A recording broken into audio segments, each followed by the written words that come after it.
sonidos de vientos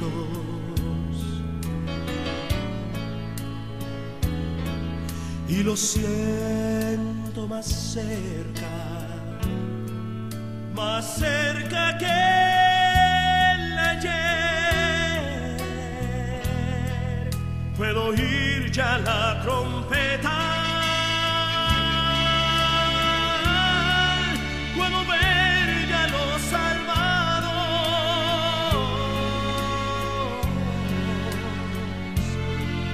El Señor vendrá y los cielos se abrirán.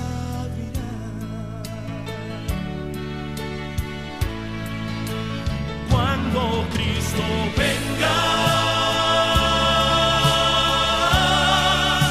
bajando en sus nubes, los muertos resucitarán y se levantarán, y todos los que estemos aquí seremos transformados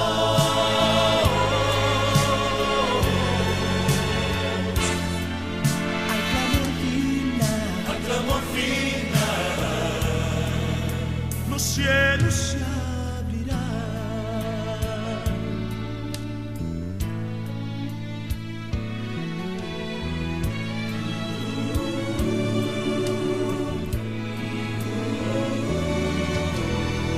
Las profecías cumpliéndose están,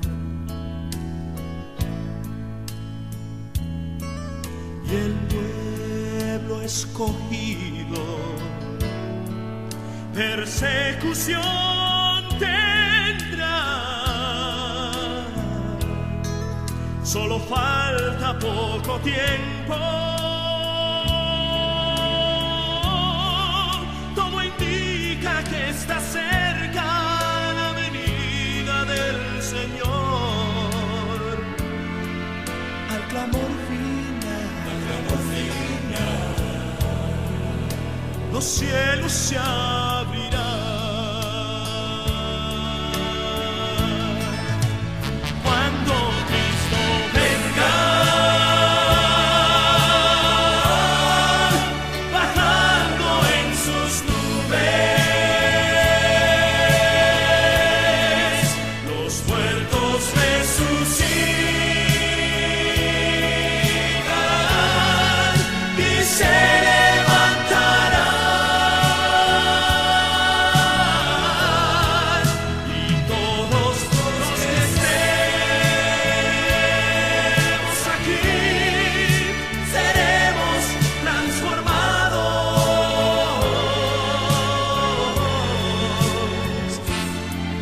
al clamor final. Los cielos se abrirán.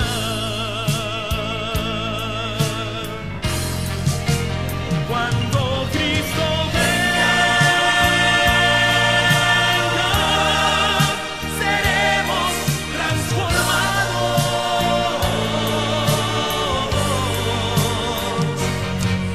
al clamor final. Los cielos se abrirán.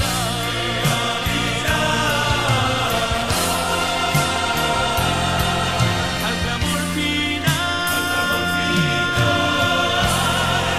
los cielos se abrirán.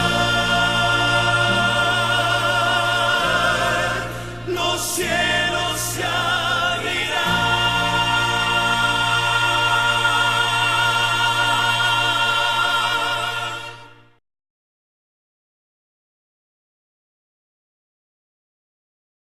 Cada vez que veo ese himno tema, mi corazón se estremece, porque me imagino que el Señor va a transformarnos, a llevarnos al cielo, a vivir la eternidad con Él. Qué maravilloso, ¿verdad, mis amados?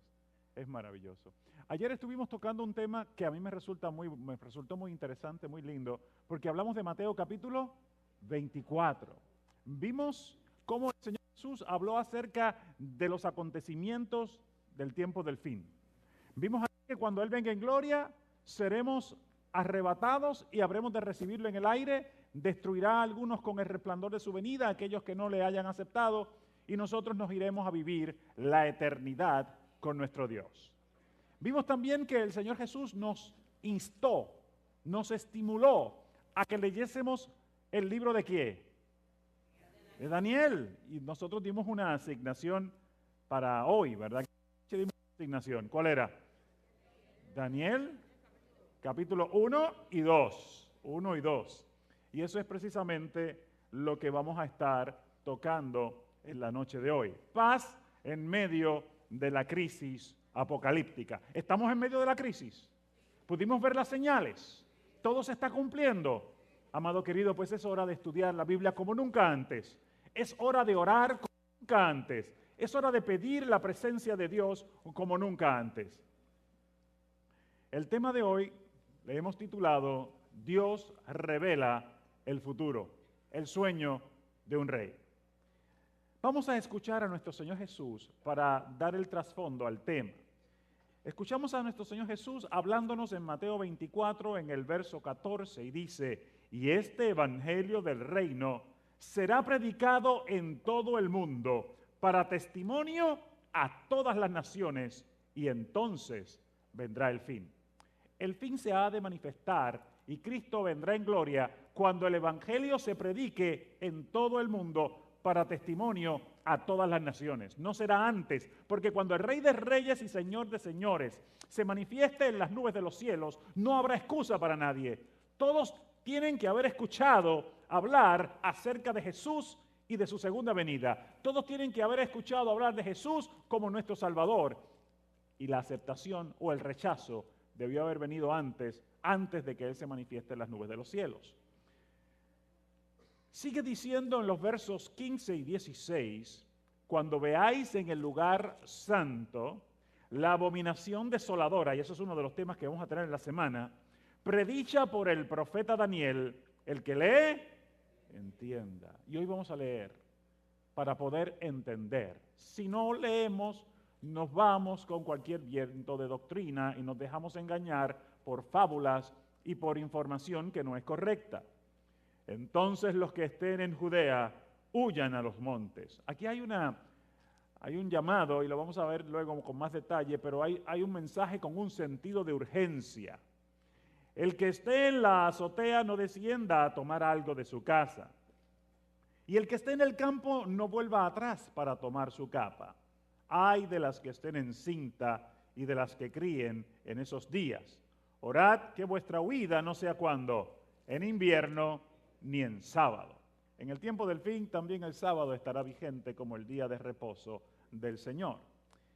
Vamos entonces a entrar en el libro de Daniel, pero antes de entrar al libro de Daniel, quiero dar unos principios importantes de lo que es la interpretación profética.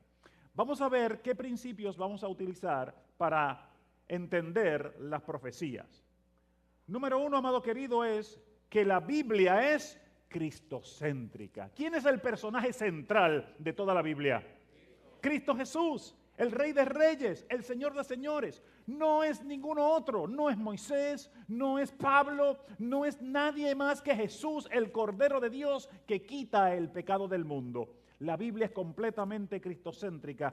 Ese personaje especial tenemos que verlo en cada línea de la Biblia. Tenemos que encontrar a Jesús. Si perdemos de vista a Jesús, vamos a perder de vista a las profecías y al tiempo profético donde estamos. Es importante saber dónde está Jesús, dónde está ubicado para poder entender las profecías. El otro punto interesantísimo, mis amados, es que la Biblia se interpreta sola. Yo no he venido aquí a hacer ninguna interpretación de la Biblia. No, porque yo interpreto esto. No le crea a nadie que diga que él interpreta. Permita que la Biblia sea su propio intérprete. Hay quienes piensan que son los únicos que tienen la capacidad de comprender e interpretar la Biblia. No, mis amados, el Señor Jesús dijo que el que lea, entienda. Lo próximo, amado querido, es que muchas veces pensamos que hay que mirar a Israel, al Estado de Israel, a la nación de Israel, como eje central de las profecías. Israel perdió esa centralidad, dejó de ser ese foco profético. El Señor Jesús, lamentándose por Israel, dijo: Jerusalén, Jerusalén, que matas a los profetas y apedreas a los que te son enviados. ¿Cuántas veces quise juntaros como junta a las gallinas sus polluelos debajo de sus alas, mas no que no quisisteis? He aquí os digo que vuestra casa es dejada como desierta, hasta que digáis: bendito el que viene en el nombre del Señor. Israel como nación, no hay que buscar nada allí. Sin embargo, los israelitas sinceros, los israelitas que acepten a Jesús, al que diga bendito el que viene en el nombre del Señor, puede ser salvo, como son salvas todas las personas en todo el mundo. Nada especial para Israel. Pero pastor, todavía quedan profecías que fueron hechas a Israel que no se han cumplido. Sí, pero hoy día hay otro Israel, y es el Israel espiritual. Las promesas hechas al antiguo Israel tenían condiciones. Si haces esto, yo hago esto. Había un pacto, y el pacto es bilateral, no puede ser de un solo lado. Así que como Israel como nación no cumplió las condiciones, perdió el reino y las promesas como nación. Sin embargo, la iglesia cristiana viene a ser ¿qué? El Israel espiritual, y a heredar esas promesas. Las profecías que fueron originalmente literales pueden tener un cumplimiento espiritual con el Israel espiritual. Ok, hemos tocado estos tres principios básicos y vamos a aplicarlos a través del estudio de los libros de Daniel y Apocalipsis durante toda esta semana. Ahora sí vamos a entrar al libro de Daniel. Pero antes quiero mencionarte que las profecías de Daniel abarcan el periodo más largo de la historia de la humanidad, desde el año 600 antes de Cristo hasta el mismo fin. Más de 2600 años de historia en ese precioso libro de Daniel. Ahora sí, vamos a leer en Daniel capítulo 1 y el verso 1. Dice: en el tercer año del reinado de Joacim, rey de Judá, vino Nabucodonosor, rey de Babilonia, a Jerusalén y la sitió. Algunos que estudian la Biblia leen ese nombre tan largo, Nabucodonosor, y ya se le quitan las ganas de estudiar la Biblia, porque se enredan y no pueden pronunciarlo. Yo les digo, mis amados, léelo un par de veces. Yo lo he leído cientos de veces y por eso me sale regular. Porque no es fácil, el nombre es largo. Nabucodonosor, ¿ok? Bien, en el tercer año del reinado de Joacim, que era rey de Judá, vino este rey babilónico, Nabucodonosor, sitió a Jerusalén, o sea, puso sus ejércitos alrededor de Jerusalén. Cuando una nación invadía a otra, la sitiaba, ponía su ejército alrededor para estrangularla, para que no pudiera recibir alimentos, para que no pudiera tomar, comprar, vender, y que allí mismo ellos fueran debilitándose y entonces atacar la ciudad. En el verso 2 dice: y el Señor entregó en su mano a Joacim, rey de Judá, y parte de los utensilios de la casa de Dios. Los llevó a la tierra de Sinar, a la casa de su Dios, y guardó los utensilios en la casa del tesoro de su Dios. ¿Quién entregó a Joacim a Nabucodonosor? ¿Quién entregó a Israel a Babilonia? Dios. Y ustedes pensarán, pero Dios, ¿cómo permitió una cosa como esa? ¿Cómo permitió que un rey pagano entrara a Babilonia y tomara prisioneros y cautivos a los israelitas? ¿No es su pueblo acaso Israel? ¿Era su pueblo? Sí lo era. Pero, amado querido, el Señor es el control de todas las cosas. Y quiero destacar aquí un punto interesante. A veces necesitamos pruebas.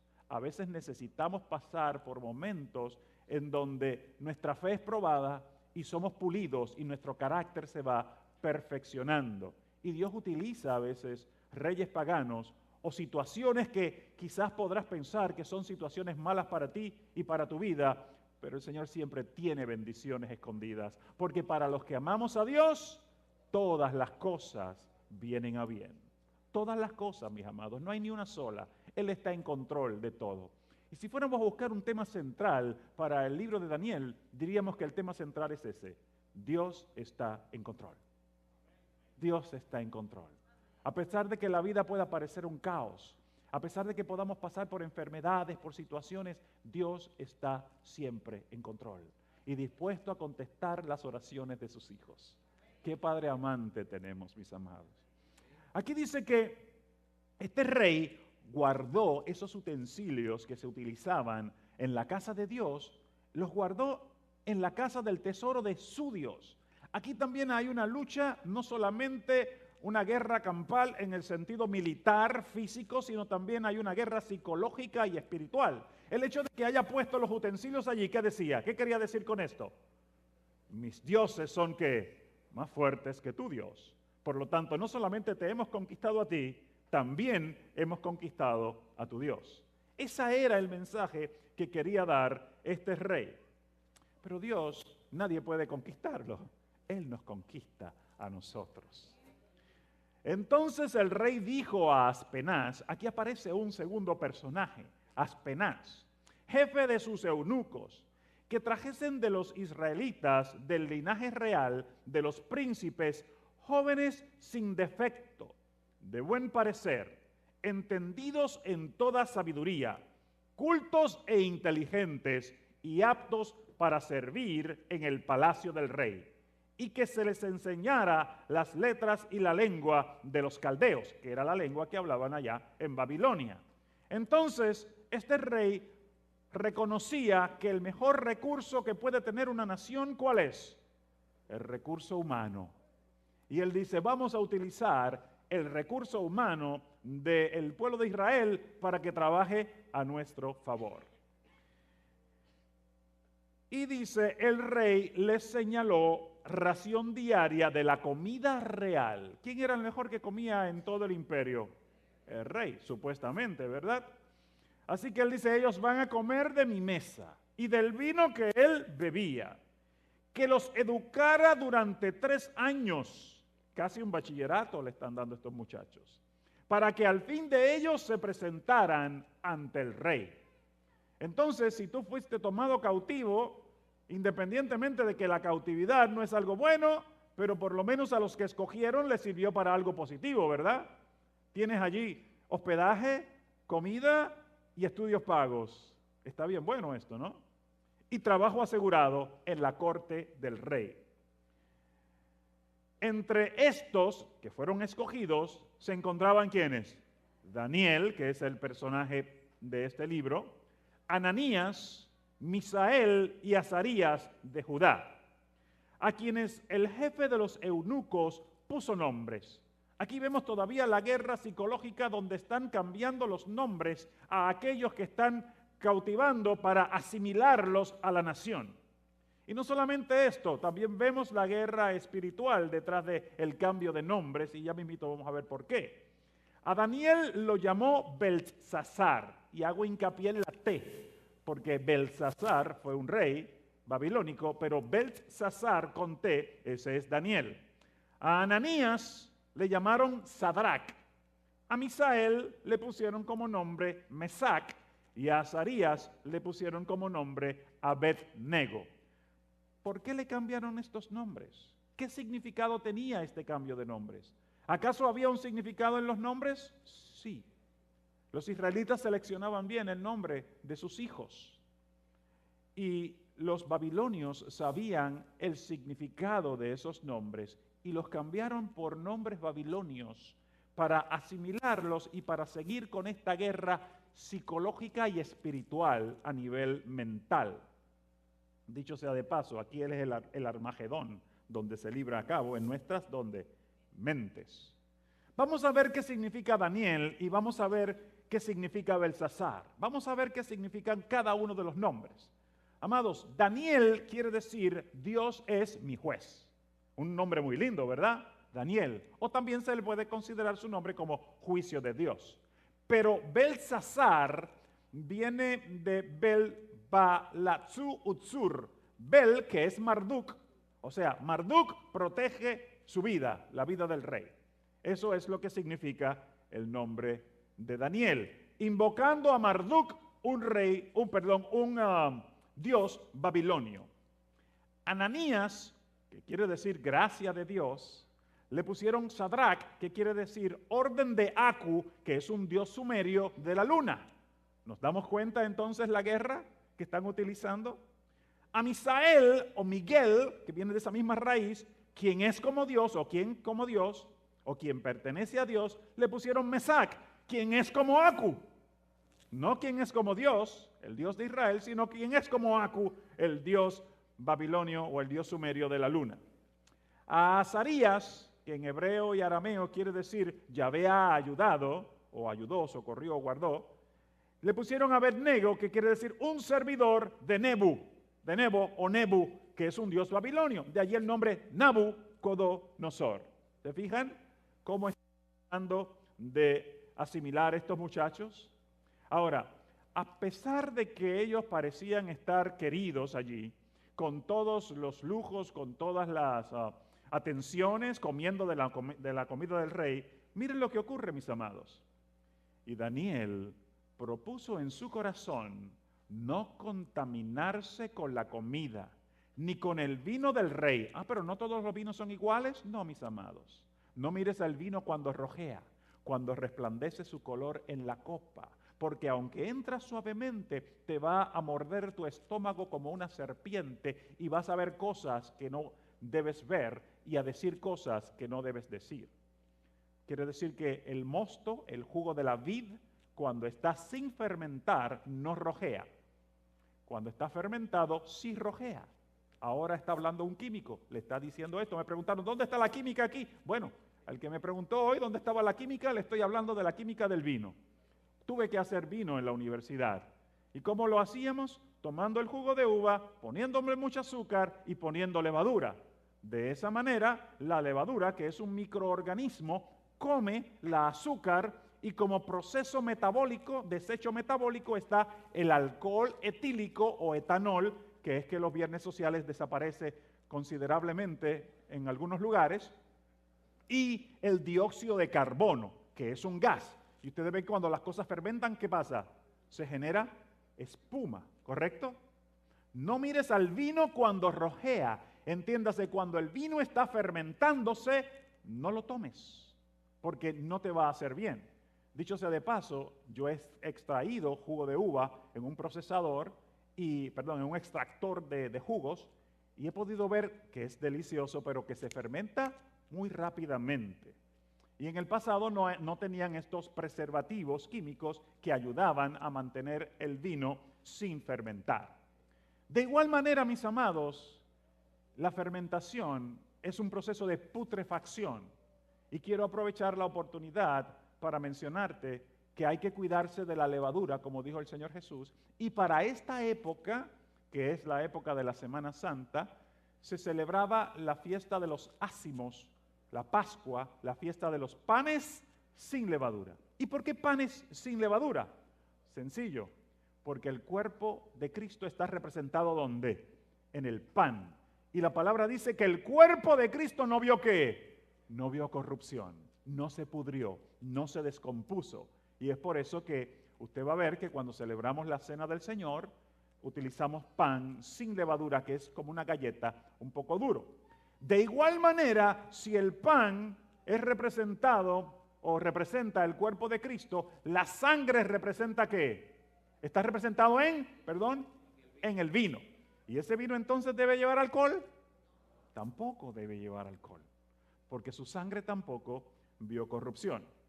Además de esto, mis amados, había una comida que Daniel entendía que no debía comer porque él estaba siguiendo las instrucciones de la palabra de Dios en Levítico capítulo 11, que dice qué alimentos se deben y no se deben comer. Así que Daniel era un hombre fiel a Dios y dijo, yo le voy a ser fiel a Dios y no voy a comer ni voy a tomar lo que el rey diga. Porque él podrá pensar que es la mejor comida, pero yo estoy claro de que esa no es la mejor comida. Y Dios concedió a Daniel gracia. Noten que la fidelidad rinde sus frutos. Y buena voluntad ante el jefe de los eunucos. El jefe de los eunucos dijo a Daniel, temo a mi señor el rey, que señaló vuestra comida y vuestra bebida. Si llega a ver que vuestro rostro es más pálido, en San Lorenzo decimos hincho, que el que los jóvenes de vuestra edad, pondréis en peligro mi cabeza ante el rey. ¿Qué ustedes creen que podía ocurrir? El rey le había ordenado que cuidaran a estos muchachos bien, ¿verdad que sí? Pero ¿qué pasa? Si entonces él veía que esos muchachos no eran bien atendidos, iba a haber problemas.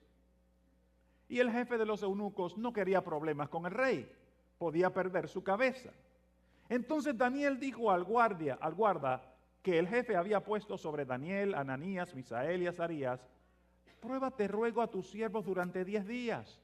Una pruebita por 10 días no va a pasar nada malo. Danos legumbres a comer y agua a beber. El muchacho estaba pidiendo lo mejor que se han inventado para el sistema y para los riñones, porque no se ha inventado otra cosa mejor para los riñones que el agua. No es la Coca-Cola, mis amados, esa te mata. Danos legumbres, danos granos, de ahí obtendremos la proteína. No te preocupes por la proteína. Después compara nuestro rostro y el de los jóvenes que comen la comida del rey, y según veas, haz después con tus siervos. Consintió pues y los probó. ¿Cuánto tiempo? 10 días. Vamos a ver qué ocurrió al cabo de 10 días. Al cabo de los 10 días, el rostro de ellos se veía mejor y más nutrido que los otros jóvenes que comían de la comida del rey. Desde entonces, el guarda tomaba la ración y el vino de ellos y les daba legumbres. No sé, no dice aquí qué hacía el guarda con ellos, pero puedo imaginar que no se iban a perder.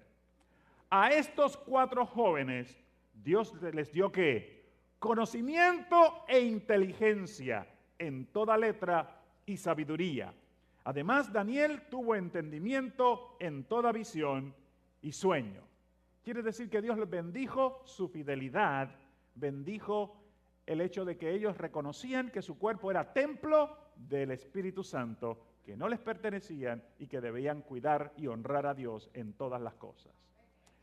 Al fin del tiempo fijado para llevarlos al rey, el oficial jefe los presentó ante Nabucodonosor. Aquí venía ahora la defensa de tesis ante el rey.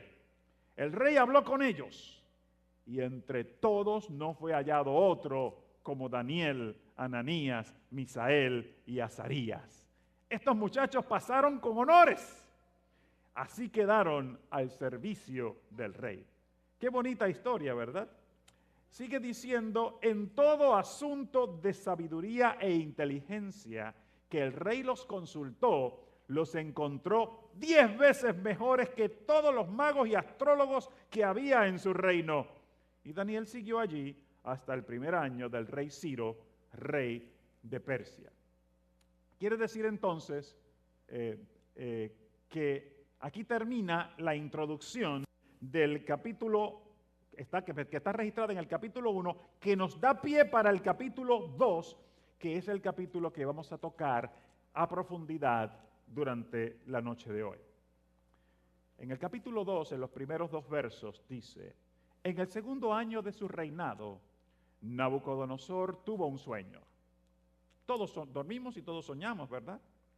Que turbó su espíritu y no pudo seguir durmiendo. ¿Nos ha pasado que nos levantamos con una pesadilla? Él tuvo un sueño malo. Quizás el tanto comer y el tanto beber de su comida, ¿verdad? Pero había un propósito aquí. Dios puso ese sueño en el rey. Dios está en control hasta en el sueño de los paganos. Y quizás usted piense: ¿pero qué hacemos nosotros estudiando el sueño y la pesadilla de un rey que vivió hace miles de años? ¿Qué importancia tiene eso para mí hoy? Amado querido, el que lea, que entienda. Vamos a ver que las repercusiones de ese sueño no solamente nos afectan ahora, sino también al futuro y a generaciones que están por llegar. Dice: y el rey mandó llamar a magos, astrólogos, encantadores y caldeos para que le mostrasen su sueño. Vinieron pues ante el rey. Vinieron esos magos y astrólogos y encantadores a mostrarse delante del rey. Hay modernos también. El rey les dijo: tuve un sueño y mi espíritu se ha turbado por saber el sueño. Porque el sueño se le ¿qué? Se le olvidó. ¿Les ha pasado a ustedes que sus sueños a veces sueñan algo que le impresiona y dicen, yo soñé algo, ya sea positivo o negativo, y se levantan y dicen, pero no puedo recordarlo? ¿Les ha pasado? A mí me ha pasado varias veces.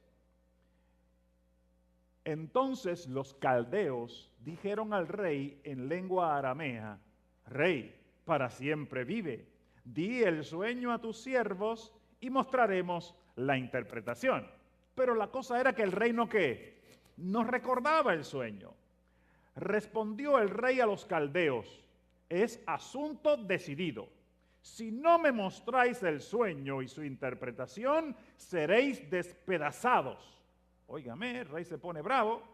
Y vuestras casas serán convertidas en ruinas. Esta versión dice ruinas. Hay otras versiones que dicen muladares. ¿Y sabe lo que es un muladar? Una letrina. Así que había problemas serios si estas personas no interpretaban el sueño. Entonces los caldeos dijeron al rey en lengua aramea, Rey, para siempre vive. Ah, no, ya lo leí, ¿no? Perdón, le di para atrás sin querer. Y si me mostráis el sueño y su interpretación, recibiréis de mí dones, favores y grande honra. Por tanto, decidme el sueño y su declaración. Se fue a ambos ¿qué? A ambos polos. O te lleno de gloria o te lleno de escoria, pero no hay un punto medio en el asunto. Respondieron por segunda vez, diga el rey el sueño a sus siervos y mostraremos su interpretación. El rey respondió, estoy cierto que vosotros estáis procurando ganar tiempo, porque veis que mi decisión es firme. Y miren cómo dice el rey, si no me mostráis el sueño, una sentencia hay para vosotros. Habéis acordado darme una respuesta mentirosa y perversa, esperando que la situación cambie. Así, decidme el sueño para que yo sepa que podéis darme su interpretación. Óigame, qué inteligente el rey. Si puedes saber lo que yo soñé, entonces me vas a dar una interpretación que te voy a creer, porque veo que hay algo sobrenatural en lo que estás haciendo y hay sabiduría en ti. Pero si no sabes lo que yo soñé, no vengas a decir, porque yo te digo algo y tú inventas ¿qué? Lo que tú quieras. Y así hay muchos hoy día que buscan el horóscopo, porque los astrólogos y magos y encantadores y caldeos dicen lo que ellos quieran y la gente se sugestiona y dicen, ay, sí me pasó. Cuando dicen cosas tan genéricas que pueden pasarle a todo el mundo todos los días. Los caldeos declararon, no hay hombre sobre la tierra que pueda declarar este asunto al rey. Aquí por lo menos había algo de sabiduría en ellos. Además, ningún rey, príncipe ni señor pidió cosa semejante a ningún mago, astrólogo o caldeo. Lo que el rey demanda es demasiado difícil. Nadie lo puede declarar al rey, salvo los dioses que no moran con la carne. Aquí se le fue un poquito la mano porque solamente hay que un Dios, pero por lo menos hay algo de sabiduría en lo que están diciendo. Por eso el rey se enfureció y ordenó matar a todos los sabios de Babilonia. Así se publicó la orden de matar a los sabios y buscaron a Daniel y a sus compañeros para matarlos. Ustedes ven que Daniel no estaba allí, ¿verdad que no? Era el segundo año del reinado ¿de quién? De Nabucodonosor. Por lo tanto, ¿qué pasó? Estos muchachos estudiantes los iban a consultar cuando ellos tenían ¿qué? Maestros. ¿Quién se supone que sepa más? El maestro, ¿verdad? Ellos ni se enteraron de que estaba ocurriendo esto, salvo más tarde. Entonces Daniel habló sabia y prudentemente a Arioc, capitán de la guardia del rey, que había salido para matar a los sabios de Babilonia. El rey no comió cuentos, ¿saben? Entonces Daniel entró y pidió al rey que le diese ¿qué? Tiempo, que él mostraría la interpretación. Qué interesante, y qué confiado y qué seguro estaba Daniel. Daniel volvió a su casa y explicó el caso a sus compañeros, Ananías, Misael y Azarías. ¿Y para qué quería Daniel tiempo? Mis amados, tiempo para orar. Nunca puede haber una situación tan difícil en tu vida que tú no puedas sacar tiempo para orar. Al contrario, ese tiempo de oración puede salvarnos la vida a nosotros o a un ser querido. Ese tiempo de oración es importantísimo, mis amados. Y siempre es bueno tener amigos de oración. Él tenía un grupo de amigos de oración, grupo de poder. No era un grupo grande, era él y ¿cuántos? Y 3 más. Los que van los miércoles a la iglesia, día de oración, que a veces vemos poquitos en la iglesia. Ese es el grupito que yo quiero que ore.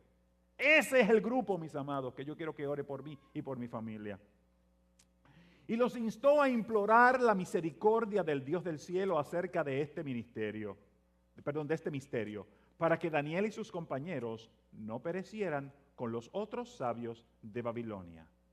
Ahí vemos una figura, ¿no?, de Daniel y sus amigos que oran para que Dios les presente y les revele el sueño. Entonces el misterio fue revelado a Daniel en visión de noche. Y Daniel alabó al Dios del cielo. Y noten las palabras de gratitud y de alabanza de Daniel. Dijo Daniel: alabado sea el nombre de Dios por los siglos de los siglos, porque de Él son el poder y la sabiduría. Él tiene todo bajo sus ¿qué? Sus manos. Él está ¿en qué? En control de todo. Él cambia los tiempos y las épocas, quita reyes y pone reyes, da sabiduría a los sabios e inteligencia a los entendidos. Revela lo profundo y lo escondido, conoce lo que está en tinieblas y la luz mora con él. A ti, oh Dios de mis padres, te agradezco y te alabo, porque me diste sabiduría y fortaleza y me revelaste lo que te pedimos y nos diste a conocer el asunto del rey. Las primeras palabras de Daniel fueron palabras de gratitud. Estaba contento y gozoso. Después de esto, Daniel fue a ver a Arioc, a quien el rey había puesto para matar a los sabios de Babilonia. Y le dijo: no mates a los sabios de Babilonia. Llévame ante el rey y le mostraré la interpretación. Entonces Arioc llevó rápidamente a Daniel ante el rey y dijo: encontré un hombre. ¿A quién se está llevando aquí la gloria? Wow, Arioc está diciendo: yo lo encontré, yo tengo que llevarme méritos aquí. Encontré a un hombre entre los deportados de Judá que puede dar al rey la interpretación del sueño. Cuán diferentes las dos actitudes, ¿verdad? Daniel, que tenía la revelación de Dios, humildemente le da la gloria a Dios. Y Arioc, que no sabía ni quién era Jehová, aquí está diciendo que él fue el que lo encontró. El rey preguntó a Daniel, a quien llamaban Belsasar: ¿eres tú capaz de decirme el sueño que vi y su interpretación? Imagino que el rey ahora estaría: wow, qué bueno, estoy contento, me van a dar esa interpretación. Daniel respondió: el misterio que el rey demanda, ni sabios, ni astrólogos, ni magos lo pueden, ni adivinos lo pueden revelar. Imagino que el rey le habrá dado un bajón de nota allí. Pero ¿y para qué me trajeron este muchacho? ¿Para que me diga esto? Pero hay un Dios en el cielo que revela los misterios. Él ha mostrado al rey Nabucodonosor lo que ha de suceder en los últimos días. ¿Cuándo, mis amados? En los últimos días. ¿Notan la importancia de este sueño? Este sueño es ¿para cuándo? Para los últimos días. Por eso tenemos que estudiarlo. Tu sueño y las visiones de tu cabeza son estos. Tú, oh rey, en tu cama, te vinieron pensamientos acerca de lo que ha de acontecer ¿cuándo? En el futuro. A veces uno se acuesta con un pensamiento en la mente, preocupaciones. Él se acostó pensando: ¿qué va a pasar en el futuro? Yo tengo un imperio enorme, se llama Babilonia. ¿Qué va a pasar cuando yo muera? ¿Alguno de mis hijos seguirá este imperio? ¿Seguirá creciendo y creciendo? Y dice: y el que revela los misterios te mostró lo que ha de suceder. Y a mí me fue revelado este misterio. Y noten la humildad de Daniel. No porque en mí haya más sabiduría que en los otros, sino para que yo notifique al rey la interpretación y para que entiendas los pensamientos de tu corazón. Daniel sigue humilde y sigue diciéndole que la gloria de todo esto es de Dios. Tú, oh rey, viste ante ti una estatua majestuosa. Esa estatua era enorme y muy brillante. Estaba en pie ante ti y su aspecto era terrible. ¿Ven esta estatua con la que estamos decorando? Esa es una imagen de algo que pudo haber visto el rey Nabucodonosor. De hecho, esa cara que están viendo allí es la cara del rey Nabucodonosor. Se han encontrado algunos hallazgos arqueológicos donde se ha visto más o menos cómo era el asunto allí. Especialmente en el Museo de Berlín hay algunos hallazgos allá. Y dice, la cabeza de esa estatua era de oro fino, su pecho y sus brazos de plata, su vientre y sus muslos de bronce, sus piernas de hierro y sus pies en parte de hierro y en parte de arcilla. Mientras tú mirabas, una piedra fue cortada sin intervención de ninguna mano, que hirió a la estatua en sus pies de hierro y arcilla y los desmenuzó. Entonces se desmenuzó también el hierro, la arcilla, el bronce, la plata y el oro, y se volvieron como la pelusa de las eras del verano, que el viento llevó sin dejar rastro alguno. Pero la piedra que hirió a la estatua llegó a ser un gran monte que llenó toda la tierra. Este fue el sueño. Qué sueño tan extraño, ¿verdad? Una estatua que tiene distintos metales, que los metales tienen un orden en particular y una parte en particular del cuerpo, y que luego viene una piedra que no fue cortada con una mano humana, así que vemos la intervención divina. Vemos cómo esta piedra le da en la parte más frágil de la estatua, que son los pies, que ni siquiera es un metal puro, es un hierro mezclado ¿con qué? Con arcilla, con barro. Y allí se desmenuza, cae toda la estatua y se vuelve nada. Pero la piedra que hiera la estatua, entonces de allí sale un monte que cubre ¿cuánto? Toda la tierra. ¿Cómo es esto? Daniel sigue diciendo, este es el sueño. Ahora diremos al rey su interpretación. ¿Quién está interpretando el sueño, mis amados? Daniel. ¿Son cosas del pastor Dávila? Son cosas de la Biblia, mis amados. Es palabra de Dios lo que vamos a leer ahora. Tú, oh rey, eres rey de reyes porque el Dios del cielo te ha dado reino, poder, fuerza y majestad. Y donde quiera que habitan los hombres, las bestias del campo y las aves del cielo, Él los ha entregado en tu mano y te ha dado dominio sobre todo. Tú eres esa cabeza de oro. ¿Qué significa entonces la cabeza de oro?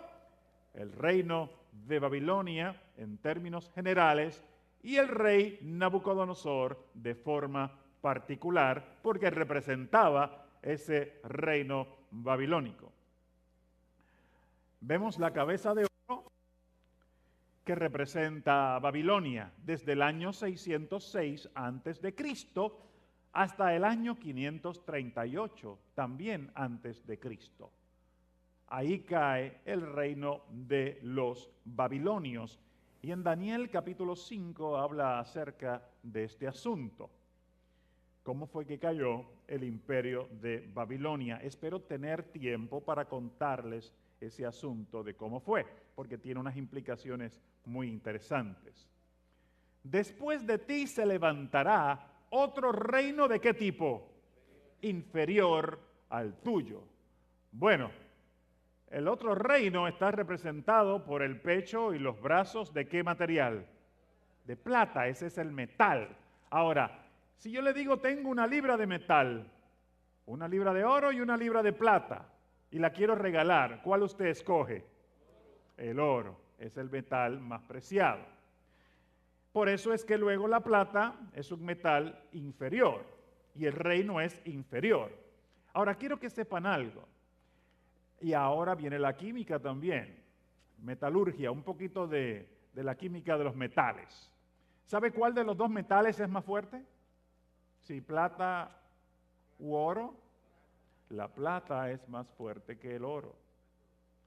Cuando se hacen, dicho sea de paso, mientras más puro es el oro, mientras más quilates tenga, más blandito es. ¿Han visto ustedes cuando de hecho los atletas ahora en las últimas Olimpiadas tenían la peculiaridad de que agarraban la medalla de oro, que sabemos que no era de oro, La agarraban y ¿qué hacían con ella? La mordían. Porque en la época del lejano oeste, usted veía que los vaqueros le pagaban con una moneda y ¿qué hacían? La mordían. Si el diente hundía un poco allí, los colmillos y las muelas hundían allí, es bueno. Si no hundía, no es tan bueno o es malo. Dependiendo de cuánto pueda hundir mi diente, enterrarlo en el metal, me decía si era bueno o no. La plata y el oro, especialmente el oro, se usa ¿para qué? Para hacer trabajos en la boca. Y se usa el oro puro, 24 quilates, y se pone y se empuja. Ustedes han visto cómo el dentista hace ese trabajo. Puede acomodarlo en la cavidad porque es maleable, se puede mover, se puede amoldar. Así que este reino era inferior, pero también era más fuerte.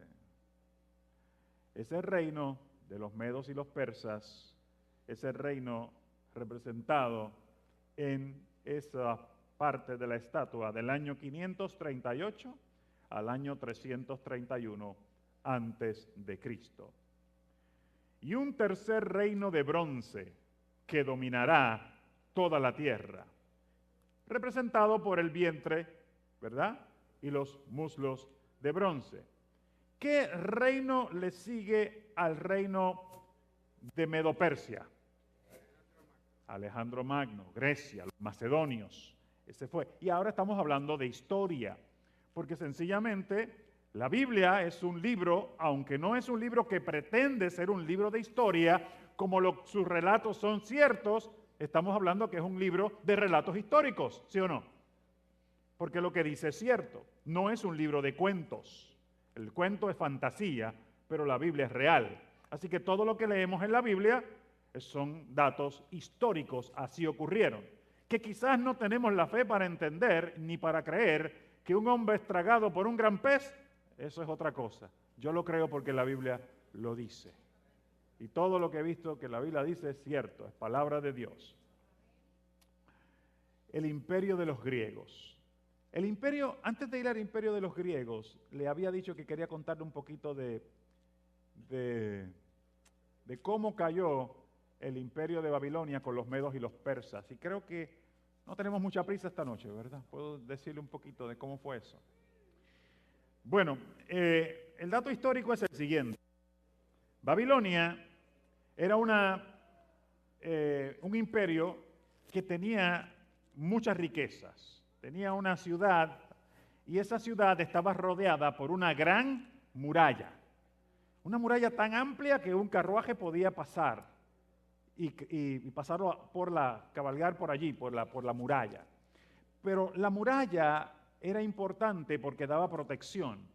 Pero esa protección que recibía Babilonia estaba también asegurada no solamente por la muralla, sino que por el mismo medio de la ciudad pasaba un río, el río Éufrates. Ese río alimentaba la ciudad, tenían unas tierras muy fértiles, podían tomar agua, así que si alguien venía, un ejército y sitiaba, estrangular a Babilonia no era tan fácil. ¿Me está siguiendo? No fue tan fácil, no sería tan fácil como lo fue para el rey Nabucodonosor sitiar y estrangular a Israel. Babilonia, si acaso venían algún ejército invasor, cerraba las puertas, la muralla se cerraba y ellos permanecían allá adentro, tranquilos porque había comida, tranquilos porque tenían agua, así que pues, se irán en algún momento, se cansarán de estar allí frente a la muralla. Si usted lee Daniel capítulo 5, va a ver que hubo una sentencia al rey Belsasar, no Belsasar, sino Belsasar, léanlo de asignación. Y la sentencia fue una mano que escribió en la pared unas palabras de juicio contra el rey, porque había tomado de los vasos sagrados para tomar él en esas copas vino adulterado, del que da la Babilonia, que dice Apocalipsis, que ha dado a beber a las naciones del vino del furor de su fornicación. Así que no todos los vinos son iguales. Babilonia, que representa confusión, porque fue allí donde Dios confundió ¿qué? las lenguas en Babel, estamos hablando de la misma región, Babel, Babilonia. Y luego le contaré otra historia más adelante, bien interesante, cuando hablemos de la abominación desoladora, tema muy interesante. Entonces, esta ciudad ponía sus rejas, bajaban estos portones, ese enrejado, cerraban las puertas y allí el río pasaba a través de las rejas, pero ellos, nadie lo podía atacar. Pero que resulta que el rey estaba y su gente estaban ¿qué? Bebiendo. Y ahí fue que mandaron a buscar los vasos, y los vasos eran sagrados. ¿Qué quiere decir santo o sagrado? Apartado para Dios. Dios apartó el uso de esos utensilios, los cuales vimos aquí. Esos utensilios eran para uso santo. Los sacerdotes lo iban a utilizar en sus ritos, en esas ceremonias que Dios había instituido. Ahora, el rey mandó a buscar los vasos con el gusto del vino, dice la palabra, y entonces empezaron a beber allí, y ahí viene la mano en la pared que escribe y da juicio para la destrucción de Babilonia. Esa misma noche, ellos estaban tan borrachos que olvidaron que bajar las rejas, y el ejército de los medos y los persas, especialmente los medos estamos hablando, desviaron el cauce del río y se secó el río. Lo desviaron, ¿cómo lo hicieron? No se sabe, pero los desviaron y quedó una autopista por donde pasaba el río, y por allí entraron las huestes de los ejércitos medopersas y acabaron allí y tomaron a Babilonia. Ese mismo día que ellos estaban haciendo estas cosas. Le menciono esto porque también en el Apocalipsis no vamos a tener la oportunidad de tocar tampoco todo el Apocalipsis, pero habla de que el río Éufrates se iba a secar para dar paso ¿a quién? A los reyes de Oriente, de las plagas postreras, ¿verdad? Pero le dejo ese detalle. Bien, ahora estamos hablando de Grecia. Grecia es quien acaba con los persas, ¿ok? En el año 331 a.C. comienza ese imperio cuando hubo una batalla contra los medopersas o contra los persas con Alejandro Magno. Hasta el año 168 que vino la batalla de Pydna y Grecia pasa a un segundo plano y es Roma quien toma control. Vamos a hablar un poquito acerca de esa batalla de Gaugamela o la batalla de Arbelas. No sé si ven esta región donde dice Babilonia, ahí está el Tigris, ¿verdad? El río Tigris. Está también el río Éufrates. Déjame ver si yo puedo mover el cursor por aquí, no se cambia. Aquí ven el Tigris y aquí está el Éufrates. Mesopotamia, meso quiere decir entre medio, pótamo es río. Mesopotamia es una ciudad entre ríos. ¿Ok? ¿Han escuchado hablar de la mesoterapia? Pótamo, hipo es debajo, hipopótamo es debajo de qué? Debajo del agua, ¿no? Mesopotamia está entre dos ríos, el Tigris y el Éufrates. Entonces, en ese año 331, Alejandro Magno, que era un muchachito joven, general, muy inteligente, muy hábil, muy astuto, con un ejército mucho menor, derrocó a los persas. Noten esto. Vamos a ver cuán desigual era esta batalla. El reino de Macedonia, ¿ok?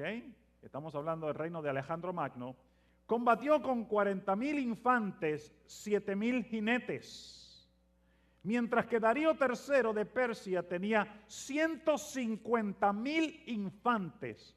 Había una desigualdad tremenda. 6,000 mercenarios griegos que se aliaron, 35,000 jinetes versus 7,000 y 200 carros de combate. Pero mis amados, solamente hubo 500 muertos y heridos entre los combatientes de los griegos y 40,000 muertos y heridos entre los combatientes de los persas. ¿Y qué hicieron los persas? No más pelea. Vamos a dejar esto por acabado. Y Alejandro Magno conquista a los persas. ese imperio de Alejandro Magno cae eventualmente y viene Roma a tomar ¿qué? El control. Y aquí viene la batalla de Pydna. Y dicho sea de paso, la batalla de Pydna fue el 22 de junio del año 168 antes de Cristo. Y ahí pues vemos más o menos que más o menos estaban pareja el combate, pero los romanos ganan la batalla. Así que el cuarto reino, ¿cuál debe ser? Roma. Y el cuarto reino será fuerte como el hierro. Y así como el hierro desmenuza y rompe todas las cosas, desmenuzará y quebrantará a todos. Roma se llegó a convertir en un imperio enorme que conquistó toda ¿qué? Europa. Recuerdan que todos los caminos ¿a dónde conducían? A Roma, capital del imperio, un imperio férreo, hierro, fuerte, que no tenía piedad, que destrozaba y desmenuzaba, y las sobras pisaba con sus pies. Y eso lo vamos a ver mañana. Mañana vamos a ver otro aspecto de esto mismo. Quiere decir que el imperio romano se extiende del año 168, en esa batalla de Pydna, hasta el año 476 después de Cristo, cuando las hordas de los bárbaros debilitaron el imperio. Esas tribus bárbaras debilitan el imperio romano y Roma cae como imperio. Y luego sigue diciendo, y los pies, y lo que viste de los pies y los dedos, en parte de arcilla de alfarero y en parte de hierro, el reino será dividido. Sin embargo, tendrá algo de la fortaleza del hierro, tal como viste el hierro mezclado con la arcilla. Amados, ahora nos habla de un quinto imperio, un quinto reino, pero ese reino es un reino dividido, ni siquiera es un metal puro, ahora es hierro mezclado con barro. ¿A quién representaba el hierro? A Roma. Pero queda algo de Roma, pero no es Roma, hay barro, pero no se juntan, no se mezcla. El hierro y el barro no se mezcla. Ellos estaban allí divididos. ¿Quién podrá representar ese último imperio? Cuando esas hordas de los bárbaros debilitan el imperio romano, se van asentando en lo que hoy conocemos como Europa. Por tanto, todos esos países de Europa son el resultado de esas invasiones bárbaras. Pero Europa ¿está unida bajo un solo imperio? No. Europa está dividida. Sin embargo, allá hay muchas culturas distintas, ¿no? Idiomas diferentes, culturas diferentes, pero hay algo que los une. Hay algo. ¿Y viene de dónde? De Roma. Lo único que une las culturas en Europa es la religión católica romana. Es lo único que los unifica, porque los demás es completamente distinto. Aunque tienen una moneda común, tienen problemas. Ahora recientemente Grecia tuvo su problema, ¿verdad? Y tuvieron que ayudarlo. España también estaba gritando por otro lado y no se pone muy de acuerdo tampoco. Eso de socorrer a los otros países no les está funcionando muy bien. Dice que yo leí esto, el 241, me fui, lo leí, sí, muy bien. Quiere decir que tengo los pies en parte de hierro y en parte de barro. Ahí vemos a Europa dividida y a Roma papal uniendo de alguna manera a Europa. Desde el año 538 después de Cristo. ¿Hasta cuándo? No sabemos. Porque lo que tumba ese imperio, ¿qué fue? Una roca, ¿sí o no? Una roca. Y ahora viene la parte más interesante. Mire, sigue diciendo, y lo que viste de los pies y de los dedos en parte de arcilla de alfarero y en parte de hierro, el reino será dividido. Sin embargo, tendrá algo de la fortaleza del hierro, tal como viste que el hierro mezclado con la arcilla. Y por ser los dedos de los pies en parte de hierro y en parte de arcilla, el reino será en parte fuerte y en parte frágil. Y eso que viste que el hierro mezclado con la arcilla significa que se mezclarán por medio de casamientos, pero no se unirán el uno con el otro como el hierro no se mezcla con la arcilla. ¿Qué intentó hacer Europa por cientos y cientos, por siglos y siglos, tratando de qué? ¿De unificarse? Casando príncipes de un imperio con qué? Con princesas del otro, para tratar de unificar el imperio. Y es lo que precisamente decía la profecía. Amados, este libro escribió exactamente lo que iba a pasar y parecía que si estuvieran leyendo el periódico del futuro en la época de Daniel. Hay quien se atreve a decir que este libro de Daniel fue escrito después de Cristo. Hay una corriente filosófica conocida como la alta crítica que dice ese libro está tan exacto y tan exacto que tuvo que haber sido escrito después de Cristo. Sin embargo, Jesús dijo, cuando veáis en el lugar santo la abominación asoladora, predicha ¿por quién? Por el profeta Daniel. En el tiempo de Cristo, Jesús estaba ya citando a Daniel. Así que se le cae el argumento a estos sabiondos de la alta crítica. Y en los días de estos reyes, el Dios del cielo levantará un reino que nunca jamás será destruido, ni será entregado a otro pueblo. Desmenuzará y consumirá a todos aquellos reinos y él permanecerá para siempre. ¿Quién será ese reino? Que representado por una roca, no es un metal. Amado querido, Cristo es la roca de los siglos. Él vendrá a esta tierra pronto. ¿Estamos viviendo en la época de Babilonia? ¿En la de Medo-Persa? ¿En la de Grecia? ¿En la de Roma? ¿Dónde es que choca la roca? En los pies. La segunda venida de Jesús, mis amados.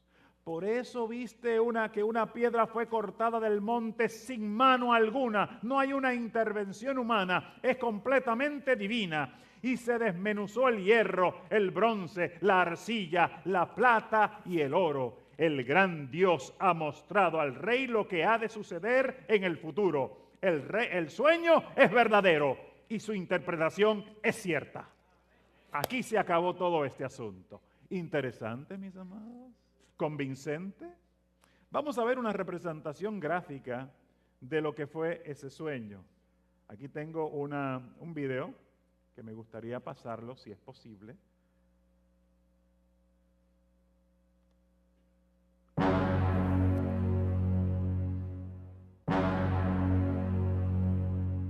Vemos la estatua con sus partes. Cabeza de oro, Babilonia, Medo-Persa, pecho y brazos de plata, vientre y muslos de bronce, Grecia, piernas de hierro, Roma, pie en parte de hierro y en parte de arcilla, Europa. Y allí se me fue la estatua. Lamento que este video no fue más allá, porque la parte que es más allá es la más que me gusta. ¿Cuál es? ¿Qué pasó con esa roca? Se hizo un monte que llenó toda la tierra.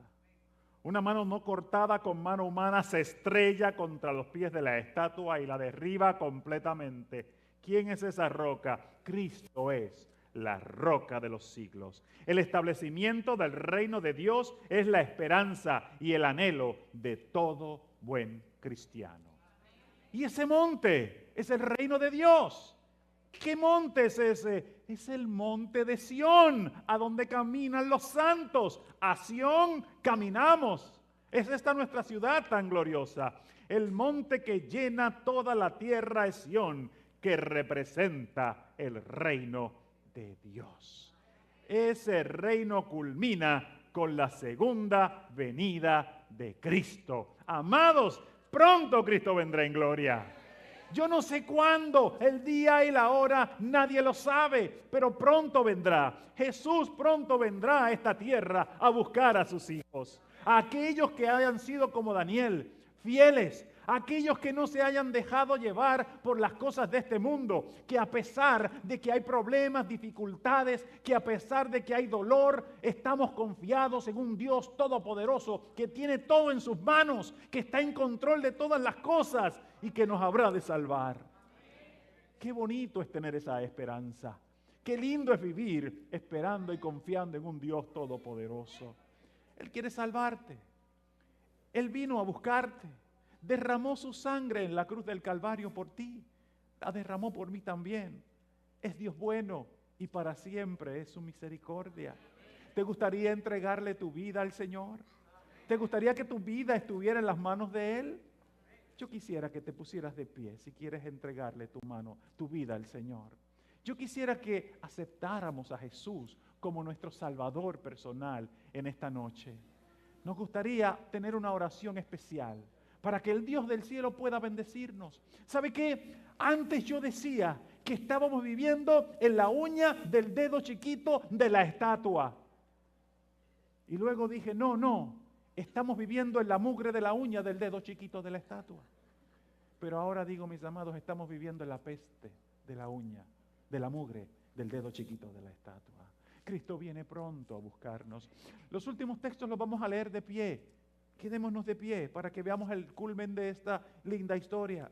Entonces el rey Nabucodonosor se postró sobre su rostro y se humilló ante Daniel y mandó que le ofrecieran presentes e incienso. Y el rey dijo a Daniel, realmente vuestro Dios es Dios de dioses, Señor de los reyes, que revela los misterios, pues pudiste revelar este misterio.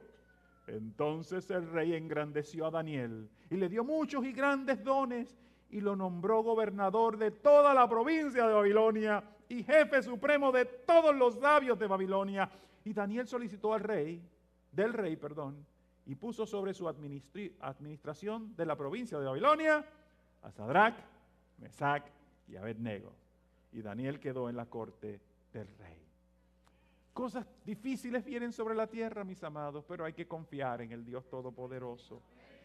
¿Sabe qué? Estas cosas os he hablado, dijo Jesús, para que en mí tengáis ¿qué? Paz. En el mundo tendréis aflicción, pero confiad, yo he vencido al mundo.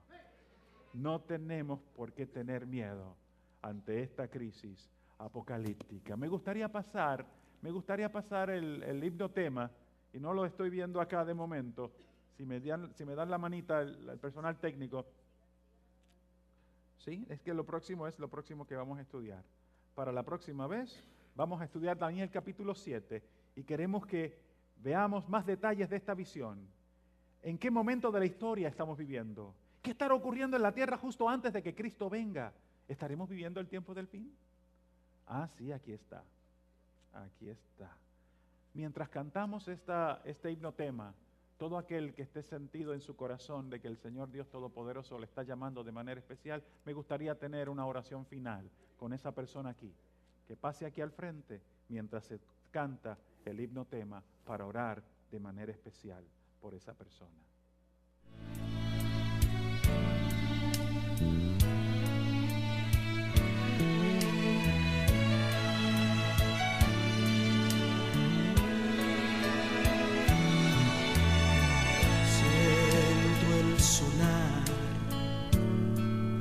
Sonidos de vientos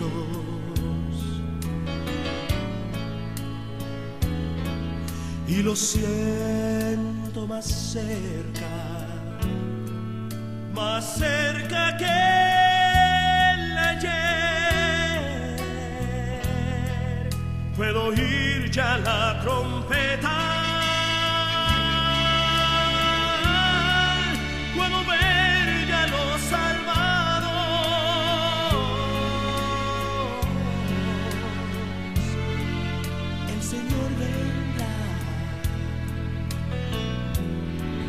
Y los cielos se abrirán cuando Cristo venga, bajando en sus nubes, los muertos resucitarán y se levantarán.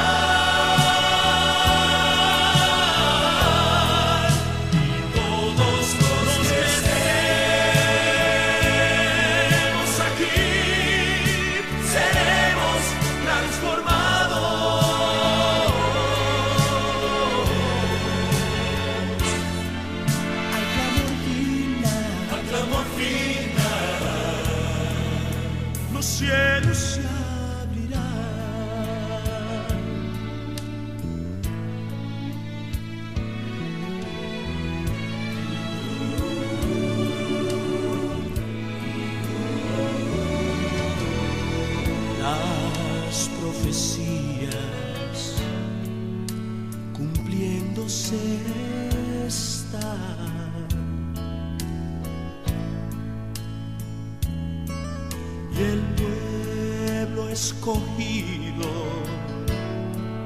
persecución tendrá. Solo falta poco tiempo. Todo indica que está cerca la venida del Señor. Al clamor final, los cielos se abrirán. Cuando Cristo venga, bajando en sus nubes, los muertos resucitan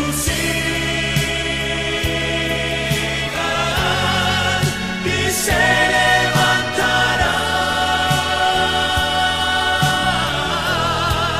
y todos los que estemos aquí seremos transformados.